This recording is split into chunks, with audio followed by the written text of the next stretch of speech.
Hello everyone, welcome back to my channel. I hope you are doing well. I am very thankful for your feedback, आपके प्यार का, आपके comments का जो आपने मुझे दिया। जी, लास्ट वीडियो में हमने अकाउंट साइन अप के बारे में डिस्कस किया था कि अकाउंट साइन अप कैसे करते हैं और हमें अकाउंट साइन अप करने के लिए किन किन चीज़ों की ज़रूरत होती है। तो आपसे रिक्वेस्ट है कि जिसने मेरी लास्ट वीडियो नहीं देखी वो पहले जाके ये वीडियो देखे ताकि उनको पता चले कि अकाउंट साइन अप कैसे करते हैं और उनके सारे कॉन्सेप्ट क्लियर हो सके और इस वीडियो की समझ आ सके।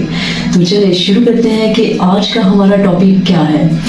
आज का जो हमारा टॉपिक है वो प्रोडक्ट हंटिंग पे है कि प्रोडक्ट हंटिंग क्या होती है और प्रोडक्ट हंटिंग के बगैर हम बिजनेस नहीं कर सकते।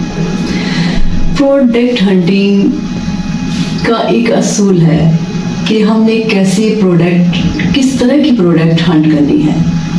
देखिए, वो प्रोडक्ट हंट करनी है, वो प्रोडक्ट हमने ढूंढनी है जिसकी डिमांड बहुत ज़्यादा हो, मार्केट में उस प्रोडक्ट की डिमांड ज़्यादा हो, उसका कंपटीशन बहुत कम हो और उसका प्रॉफिट मार्जिन बहुत ज़्यादा हो। ये तीन चीज़ें हैं किसी भी प्रोडक्ट को हंट करने के लिए। अगर हम, जैसे कि मैंने आपको बताया था कि अमेज़न पे 4 मॉडल्स हैं, प्राइवेट लेबल, होलसेल, आर्बिट्राज और ड्रॉप शिपिंग। अगर हम इनकी तरफ आते हैं तो इनमें प्रोडक्ट हंटिंग करने का जो क्राइटेरिया है वो इन चारों मॉडल का डिफरेंट है, ठीक है। लेकिन जो हम शुरू से बात कर रहे हैं कि प्रोडक्ट हंट करना, लेकिन प्रोडक्ट हंट करने का प्रिंसिपल एक ही है, वो जो 3 चीज़ें बताई हैं। क्राइटेरिया तो डिफरेंट हो सकता है लेकिन प्रिंसिपल एक ही है कि प्रोडक्ट की डिमांड ज़्यादा होनी चाहिए, कंपटीशन कम होना चाहिए और प्रॉफिट मार्जिन ज़्यादा होना चाहिए। ये प्रोडक्ट परफेक्टेबल है। अगर हम देखें प्राइवेट लेबल की तरफ कि प्राइवेट लेबल में प्रोडक्ट हंटिंग का क्राइटेरिया क्या है। पहले तो मैं बताऊंगी कि प्राइवेट लेबल में हम अपना ब्रांड लॉन्च करते हैं और उसके लिए सोर्सिंग करते हैं। सोर्सिंग हम चाइना से कर लें, पाकिस्तान से कर लें, इंडिया से कर लें, व्हाटएवर, कहीं से भी हम कर सकते हैं। लेकिन प्रोडक्ट हंटिंग का क्राइटेरिया क्या है कि प्रोडक्ट हंट कैसे करनी है, हमने ढूंढनी कैसे है प्रोडक्ट। इसके 2 मेथड हैं, एक मैनुअली मेथड है और एक टूल्स के जरिए है। टूल्स के जरिए हम डिफरेंट टूल्स हैं, हीलियम है, जंगल स्काउट है, कीपा है, एटसेट्रा, और भी बहुत से टूल्स हैं जिधर से हम प्रोडक्ट हंट करते हैं। और मैनुअली मेथड ये है कि हम अमेज़न के प्लेटफॉर्म पे जाते हैं और उधर से प्रोडक्ट को हंट करते हैं। और इन दोनों में जो बेस्ट है वो कौन सा है, मैनुअल, क्योंकि हम अमेज़न के ही प्लेटफॉर्म पे हमने सेल करनी है तो हम उसी के प्लेटफॉर्म में जाके हम प्रोडक्ट ढूंढते हैं, तो ये बेस्ट मेथड है।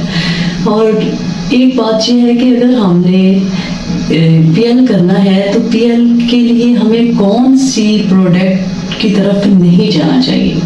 जी, सबसे पहले हमें उन प्रोडक्ट की तरफ नहीं जाना चाहिए जो एक्सपायरी डेट वाली होती हैं। फॉर एग्जांपल फूड हो गया, कॉस्मेटिक होगी, मेडिसिन हो गया, क्रीम वगैरह होगी, इन प्रोडक्ट की तरफ हमें नहीं जाना चाहिए।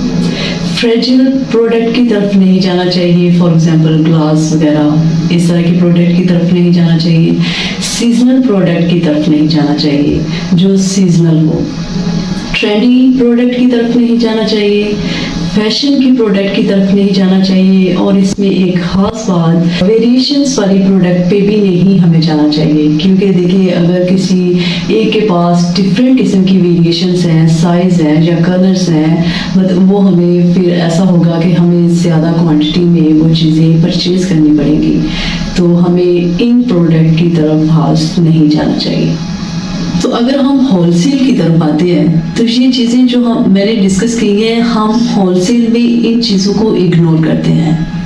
क्यों इग्नोर करते हैं? इसलिए इग्नोर करते हैं कि होलसेल में हम एग्जिस्टिंग लिस्टिंग पे जाके मीटिंग करते हैं। हमें हमारी अपनी कोई लिस्टिंग नहीं होती। प्राइवेट लेवल में तो हम अपनी लिस्टिंग बनाते हैं, अपनी लिस्टिंग करते हैं, और होलसेल में हम अपनी लिस्टिंग नहीं करते, बल्कि जो लिस्टिंग हुई होती है हम उस पर जाके बैठ जाते हैं, हम मीट कर लेते हैं। तो फिर हम इस तरह की प्रोडक्ट के साथ होलसेल में जा सकते हैं। फॉर एग्जांपल हम ट्रेंडिंग प्रोडक्ट है उनके साथ जा सकते हैं, सीजनल के साथ जा सकते हैं। वो कैसे जा सकते हैं कि प्राइवेट लेवल में हम ज़्यादा क्वांटिटी में लेते हैं, लेकिन होलसेल में हम थोड़े पीस लेते हैं। मतलब 50 यूनिट लिए और हमने उसको सेल कर दिया, 30 यूनिट लिए और हमने उसको सेल कर दिया। अगर होलसेल में हम 50 यूनिट हमारे अगर कहीं स्टक हो भी जाते हैं तो हमें ज़्यादा लॉस नहीं है। बस मेरा बताने का मतलब ये था कि होलसेल में और पीएल में डिफरेंस क्या है। डिफरेंस इतना ही है कि हम होलसेल के थोड़े यूनिट लेते हैं और सेल कर देते हैं। अगर हमें कहीं लॉस भी हो जाता है तो इतना हमें परेशानी का सामना नहीं उठाना पड़ता है। लेकिन पीएल में हम ज़्यादा क्वांटिटी में लेते हैं, तो अगर हमारी प्रोडक्ट इन्वेंट्री स्टक हो जाती है तो हमें ज़्यादा लॉस उठाना पड़ता है। तो आज का ये मैंने जर्नल सा व्यू आपको दिया है। होपफुली कि आपको मेरी वीडियो की समझ आई होगी। और आपसे रिक्वेस्ट है कि अगर आपको कोई भी आपकी क्वेरी है, कोई भी आपका क्वेश्चन है, तो आप कमेंट्स में ज़रूर दें, उसको रिप्लाई किया जाएगा, आपके क्वेश्चन को बताया जाएगा, उसका आंसर दिया जाएगा। तो इसी के साथ मैं आज की वीडियो को क्लोज करती हूँ। Please subscribe my channel, like and share. अल्लाह हाफिज़।